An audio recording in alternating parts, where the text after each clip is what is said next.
muri Windsor Castle ku itariki 19 z'ukwa gatanu 2018 imbere y'abatumirwa b'imena 600 igikomangoma Harry na Meghan Markle bemeranijwe kubana karamata.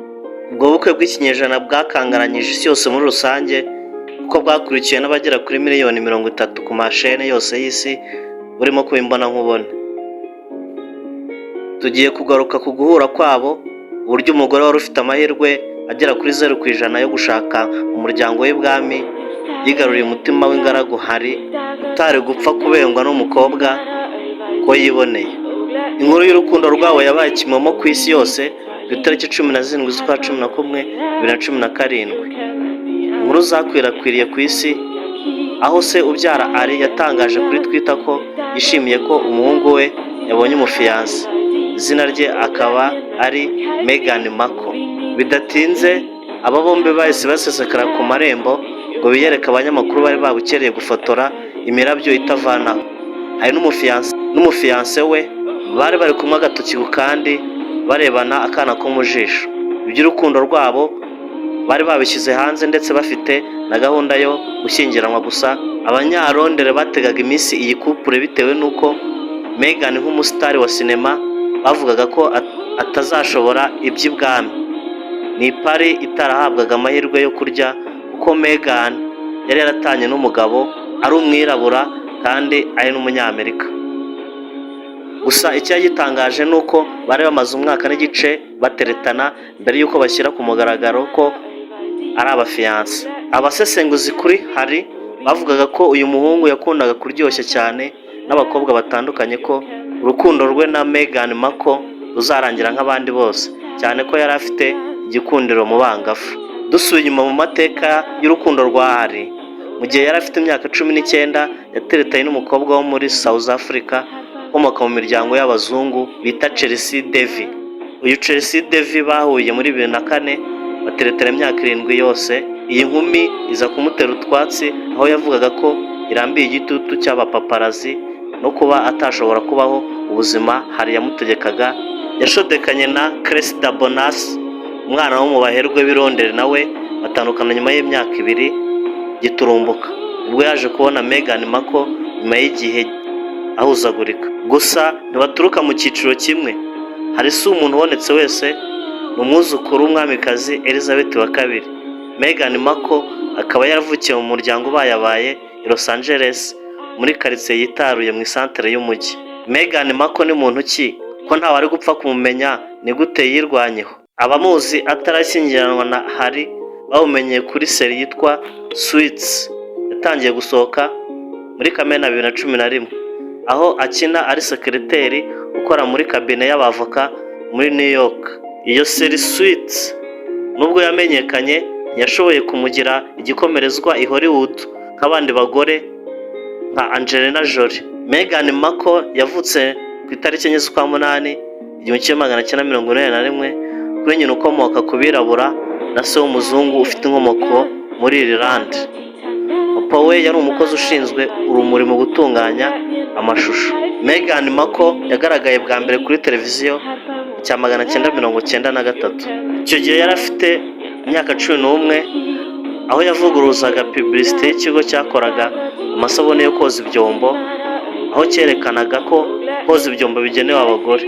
We yavuze ko muri iyo publicité harimo ivangura kuko n'abagabo bashobora koza ibyombo.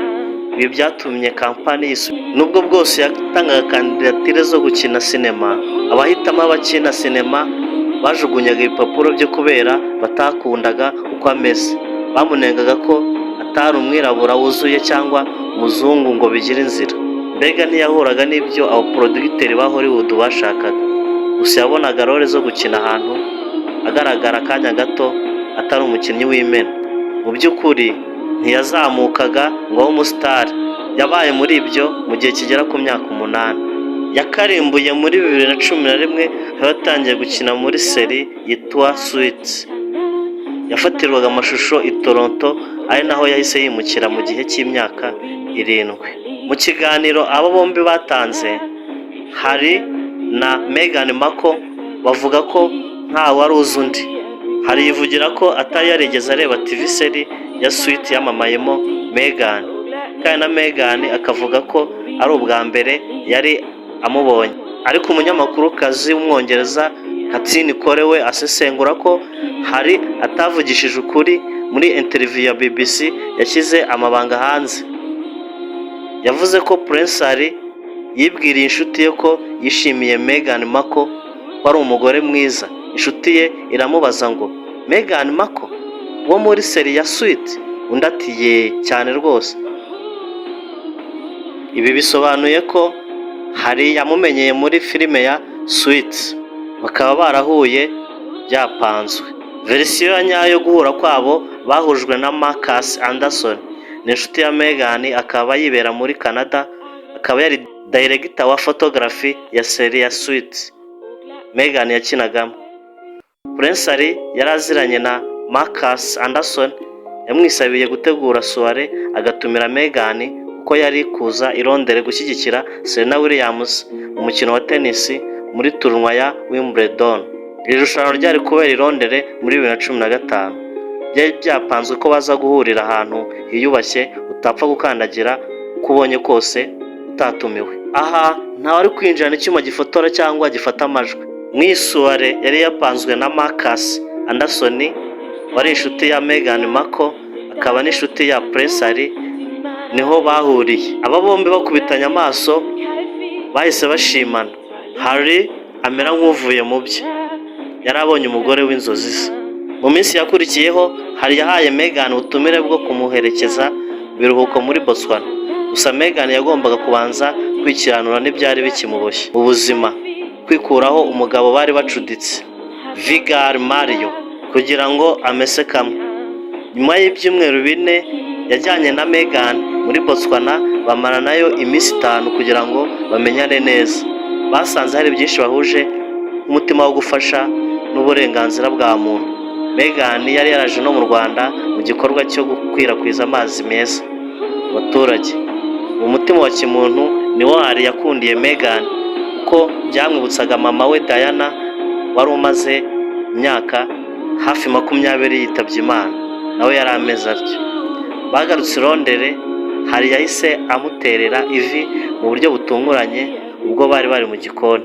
Umwamikazi Elizabeth agikozwe iby'uko umwuzukuru we Harry afite fiance yabihaye umugisha, gusa ingingo yagongaga ku bana kwabo yari ukuntu Meghan yari yarashyingiwe ubundi agatana n'umugabo. Meghan yabanye n'umugabo akora divorce nyuma y'imyaka 7 babana mbere y'uko yerekeza muri Canada gukina muri seri ya Suits. Gusa Harry yari yarabanje kumwereka abafamiliye be kugeza naho agiye kumwereka umuvandimwe we William, mubwira uburyo yihebeye Meghan Markle. Nta kindi umwamikazi yari kurenzaho, yaje kumenya ko urukundo ari urwa mbere, atari ngombwa kwizirika ku migenzo y'ubwami ya kera. Ibi yabyemeye kuko 3 mu bana ba Elizabeth barasenye. Ibyo ni amateka mabi ntiyashakaga ko byisubiramo, nko gutandukana kwa Charles na Diana mu 1992. Ibi byari byaramuteye agahinda, ariko aza kumenya ko intandaro yo gusenya kw'abana be ari uguhuzwa atabanje kwirambagiranira n'abo bagiye kubana. Elizabeth yumvise ko isi yahindutse, aho abuzukuru be adakwiye kwivanga mu mishakire yabo. Yewe byatangiye muri 2011 aho mukuru wa Harry witwa William yashyingiranwaga n'umukobwa utari wo mu ngaga. Ni muri urwo rwego rero kuri 15 z'ukwa gatatu 2018 umwamikazi Elizabeth yemeje ubwo bukwe ko Harry yashyingira Meghan Markle. Icyari kimutegereje no guhindura imibereho ya mbere akaba uw'ibwami, akava ku mbuga nkoranyambaga akarega gukina filime, yongere kwisanzura mu baturage nk'uko byari bimeze kera. Yewe haba hateguwe n'ibikorwa byo gusura orufena cyangwa ibigo by'abasaza, bigakorwa igihe gito gishoboka, agahita ataha agasubira. Ku munsi nyirizina w'ubukwe ntago hatanzwe ikiruhuko nk'uko bwa mukuru we bwagenze muri 2011. Bwabereye umunsi umwe na finale ya FA Cup, bwabaye ari samedi ku itariki 19 z'ukwa gatanu 2018 muri chapelle ya St George Windsor. Ikiguzi cyose kirebana n'ubukwe cyari cyarishywe n'umuryango w'ibwami, aho keke abageni bakata yahagaze amapawundi 50,000, indabo 110 by'amapawundi, naho amafunguro yo kwiyakira ahagarara 300 by'amapawundi. miliyoni zirenga 450 z'amanyarwanda. Ubukwe bwose bwahagaze amapawundi miliyoni 32, harimo miliyoni 4 zagendeye mu gucunga umutekano, ariko muri rusange ubukwe bwinjirije biliyoni 1 y'amapawundi mu kigega cya leta y'Ubwongereza, kongeraho miliyoni 300 z'amapawundi zazanywe na ba mukerarugendo baturutse imihanda yose. Ikanzu Meghan Markle yari yambaye yari akataraboneka, yashushanyijwe n'umudizayina w'umwongereza Claire Wentz, doderwa muri atelier ihanga imideri ya Givenchy. Agatimba kari gatamije indabo 55 zisobanura ibihugu 55 bya Commonwealth. Meghan Markle yari yambaye amaherena n'imiringa bikorwa n'inzu ikora imitako ya quartz. Makeup yayikorewe na Daniel Martin ukorera makeup abanyamideli ba Dior. Guhera muri Mata 2018 hatangiye gukorwa urutonde rw'abazitabira ibi birori, ariko abanyapolitike ntago byari ngombwa ko baza, bitandukanye no mu bukwe bwa mukuru we William, aho bwari bwitabiriwe n'akavagari k'abategetsi, yewe na Barack Obama yari ahari. Ibi byari bifite ishingiro kuko niwe uzasimbura se Charles. Mu birori bya murumuna we hari chapelle yarimo abantu 600 bo mu miryango ya hafi ya Makona. Gusa bwari bwitawe n'ibyamamare mpuzamahanga nka Idris Elba, Sir Elton John, David Beckham n'umugore we Victoria Beckham, Serena Williams, Oprah Winfrey, bitunguranye n'abakobwa bahoze bakundana na Harry, Cressida Bonas na Chelsea Devy nabo bari batumiwe. Meghan Markle na Prince Harry ukwezi kwa buki n'ibyatangajwe aho bakuririye, gusa byanuganuzwe ko ari muri Kenya cyangwa muri Tanzania. Meghan Markle muri iyi minsi asigaye ahugiye mu byo kuyobora filime. Guhera muri 2020 ikupure nyuma yo kwivana ibwami basinyanye deal na Netflix ya miliyoni 100 z'amadolari yo kuzajya batanga documentaire ku mibereho yabo ya buri munsi. Abari bahunikiye ndabashimiye, ikiganiro nakagaruka. Ciao.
حرفم و میرم if you can let me I'm yes actually